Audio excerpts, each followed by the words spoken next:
Alexander Zverev's Wimbledon run is over before it even got the chance to begin properly.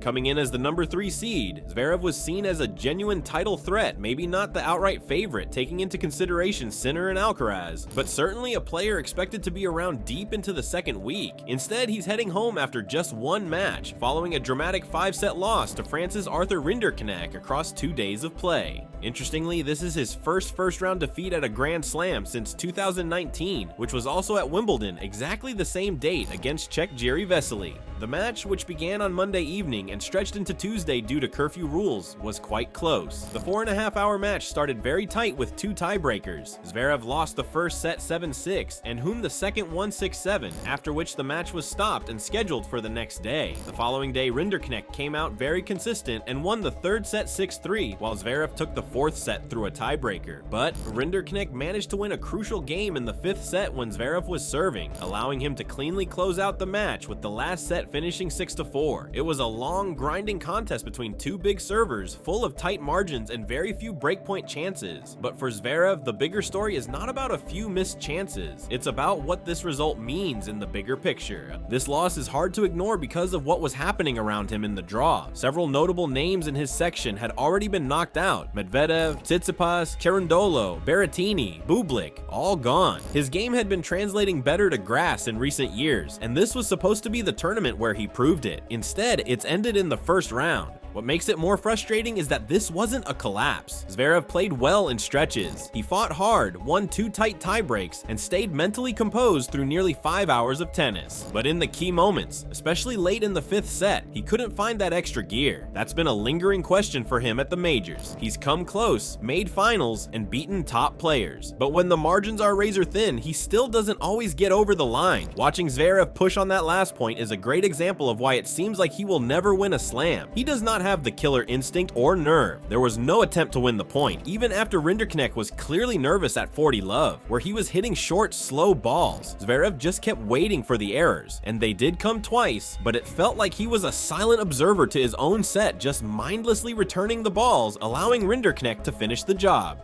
And now the conversation shifts. What does this result mean for Zverev going forward? Physically, he looked fine. The knee injury that bothered him earlier this season hasn't been a major talking point for weeks. Mentally, he's been one of the most resilient players on tour, pushing through tough matches and high-pressure situations, even if he had outbursts with umpires or had outside pressure due to his controversies with his ex-partners. But another early exit at a slam, especially when the draw was opening up for him, raises fair questions. There's also the broader context of the tour right now. Carlos Alcaraz and Jannik Sinner are leading a new wave at the top of men's tennis. Novak Djokovic remains a threat, but his schedule has become selective. For players like Zverev, this is supposed to be the moment to take hold of the stage. At 27, he's no longer the young challenger. He's the experienced contender, and losses like this one don't move him closer to that first slam title.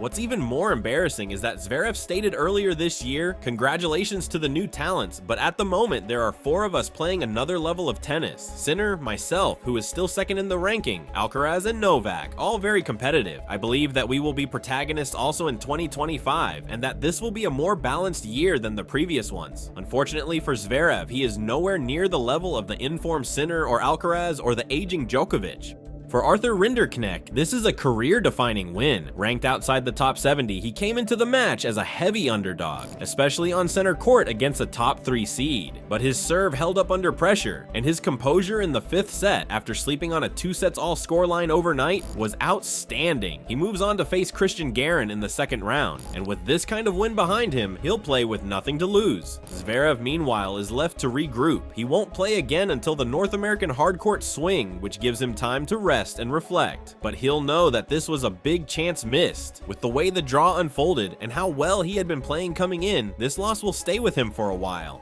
In tennis, timing matters. The best players don't just have great shots, they know how to take advantage when the moment opens up. At Wimbledon 2025, that moment was there for Alexander Zverev, and somehow it slipped through his fingers. When a top 3 seed loses in the first round of a Grand Slam, it always shakes things up. But when it's someone like Alexander Zverev, who was playing some of the best tennis of his career and had a real opening in the draw, it shifts the whole balance of the tournament. Zverev's loss to Arthur Rinderknech doesn't just mark an early exit for a title contender, it resets expectations for everyone left in his section of the draw and once again raises deeper questions about where Zverev stands in this new era of men's tennis. Let's start with what this means for the rest of the field.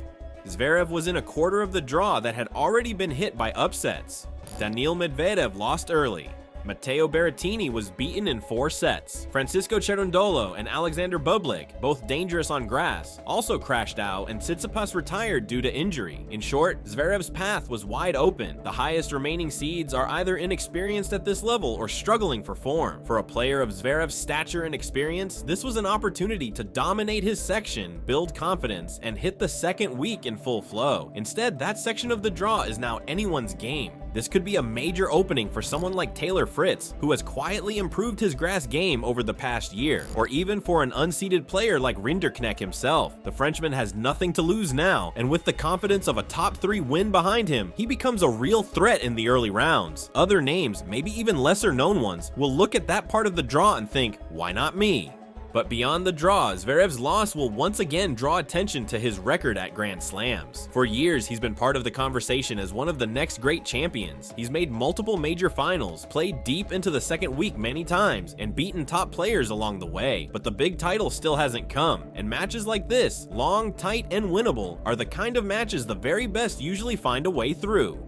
For Zverev, the margin between being a consistent top 5 player and a Grand Slam winner still feels just out of reach. It's especially frustrating because coming into Wimbledon, Zverev seemed more complete than ever. His movement was sharp, his serve had been reliable, he had just made the final in Stuttgart where he lost to Fritz. And yet, something didn't click when it mattered most. Against Rinderknech, he didn't play badly, but in the deciding set, he didn't play like the number 3 seed either. He didn't impose himself, he didn't take the initiative, and in Grand Slam tennis, especially on grass where margins are thin, that hesitation is often the difference. For Zverev, the road forward is still clear, but also familiar. He'll now turn to the hard court season, where he's always been strong. He's expected to play in Washington, Cincinnati, and then the US Open, his best major by results. But by the time he arrives in New York, it'll have been over a year since he last won a title, and this Wimbledon exit will still be fresh in his mind. There's also the question of time. Zverev isn't old by tennis standards, but the group around him is getting younger and stronger. Jannik Sinner is now the number 1. Carlos Alcaraz has already won 3 slams. Holger Rune and others are starting to make deeper runs. Zverev is no longer the rising star, he's the experienced one trying to keep up. And in this era, being consistent isn't always enough. Still, it would be a mistake to count him out completely. Zverev has always been a fighter. He's come back from injury, from tough losses, and from criticism before. His overall level in 2025 has been high, but now the pressure shifts again. Another slam has slipped away, and the wait for that breakthrough title continues. Wimbledon will move on, as it always does. New contenders will emerge. Big names will grab headlines, but Zverev's exit, so early, so unexpected, will linger. It wasn't just a match he lost, it was a window. And for now, it's closed.